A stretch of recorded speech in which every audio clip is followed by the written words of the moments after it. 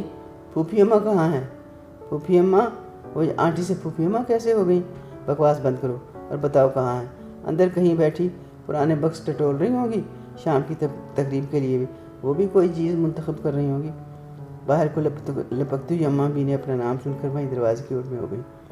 اچھا تو اپنے کمرے میں چلو، مجھے ایک اشد ضروری بات کہنی ہے۔ جی نہیں، جو بھی بات کہنی ہے یہیں کہیں ہے، میں نے کبھی اندر بیٹھ کر آپ سے بات نہیں کی۔